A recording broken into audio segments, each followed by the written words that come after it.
Femme aux yeux profonds, au regard qui semblait voir au-delà du visible.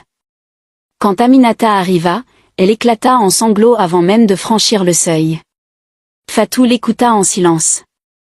Pas un mot, pas un geste.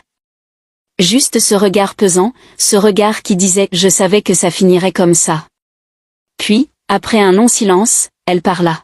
« Là Aminata, il existe une solution. Mais elle n'est pas pour les cœurs faibles. » Quelle solution, Fatou? Parle-moi, je t'en supplie. Fatou s'approcha. Sa voix devint un murmure chargé de mystère. Et si tu veux qu'il t'aime encore, qu'il t'aime plus qu'il ne l'a jamais fait, tu dois lui donner quelque chose de toi. Aminata fronça les sourcils. Comment ça, Fatou? Que veux-tu dire? Fatou prit une grande inspiration et lâcha l'impensable. Tu dois mettre ton sang dans son café. Le silence tomba sur la pièce comme une chape de plomb. Aminata recula d'un pas, choquée. Fatou. Ce n'est pas sérieux. Tu veux que je fasse ça?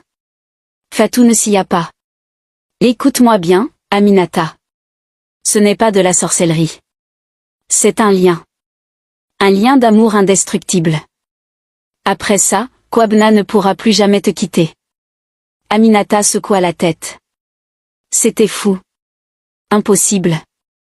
Mais dans la nuit, seule dans son lit froid, une question se mit à tourner en boucle dans son esprit.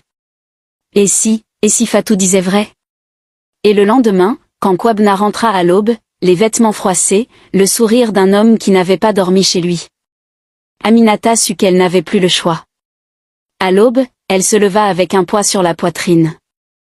Les premières lueurs du soleil filtraient à travers les rideaux. Le jour était là, et elle devait le faire. Dans la salle de bain, elle prit un petit bol. Ses mains tremblaient. Elle n'avait jamais eu aussi peur de sa vie. Avec précaution, elle recueillit quelques gouttes de son sang menstruel. Le liquide sombre et épais glissa dans le bol, porteur d'une promesse interdite. Elle inspira profondément, le cœur battant comme un tambour de guerre. Puis, elle retourna dans la cuisine et mélangea le sang au café. La cuillère tourna lentement. 1 tour, 2 tours, 3 tours. Elle servit la tasse avec un sourire figé. Kwabna était assis, encore somnole. Aminata, ce café sent encore meilleur que d'habitude. C'est un café spécial pour toi, mon amour, répondit-elle d'une voix douce. Il but sans se douter de rien. Chaque gorgée était une corde invisible qui l'attachait un peu plus. Et dès cet instant, tout changea. À peine arrivé au travail, Kwabna